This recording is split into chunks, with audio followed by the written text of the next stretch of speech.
Novak Djokovic and Roger Federer. When you hear those names, your mind instantly goes to greatness. Championship trophies, flawless shots, and absolute dominance. We look at these players and assume that they've cracked the code to perfection. But what one doesn't see, tennis is fundamentally a game of errors. The best in the world still only win 55% of the points that they play. Process that for a minute, 55%.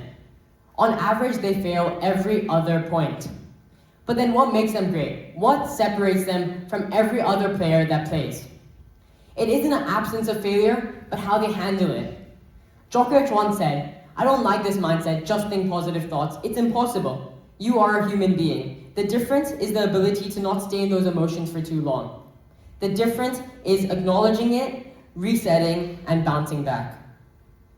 Hello, my name is Parth Sane, and I'm currently in year 11 of DC. I'm a competitive tennis player who is ranked in the top 30 of Asia, and I've traveled to many different places to play tournaments.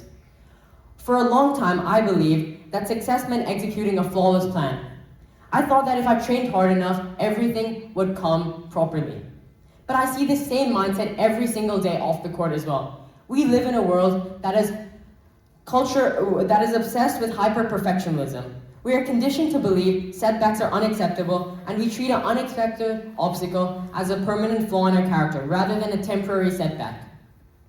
We create this perfect, curated script for ourselves, and because it is so fragile, the moment something happens differently, the script collapses. When our tolerance for mistakes is so low, we cannot achieve excellence in anything. Now, I'm definitely not saying you should not be disappointed when something goes wrong. I know I am. But I think the difference is you should not bring yourself down. You should try to raise yourself up. That is the skill of acceptance. I learned this skill the hard way in Dubai last year in December. I was convincingly leading in the second round of a tournament I was playing when I felt a huge amount of pain in my leg. I immediately called for a physio and was told, "Oh, there's no physio." I immediately responded with, "Oh, what do you mean there's no physio? It's mandated." They responded with, "Oh, what can we do?" I couldn't adapt, and I kept thinking, no, this cannot be happening. This is unfair. I should be winning this match. Instead of adapting my scenario, and instead of finding a solution to win the match, I spiraled, and eventually lost the match. The very next week in India, I was playing another tournament with much tougher, hotter conditions and a much tougher playing field. I again got an injury in the second game of the match, and the ghost of Dubai came back. I started getting thoughts like, "Oh no, not again," and "Oh, I'm gonna lose this match." But then I realized I had a choice. I had a choice on how to play that scenario out.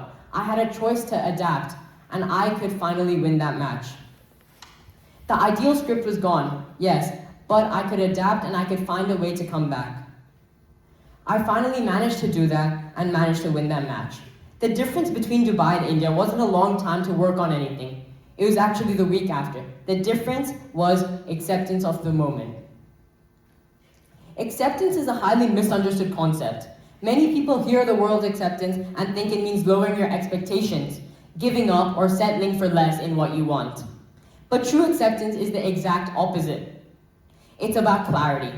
The ability to look at an unexpected setback, a broken tactic, and say, "Okay, this has happened. I cannot change the last 5 minutes, but I can change what I do. What is my next best move?"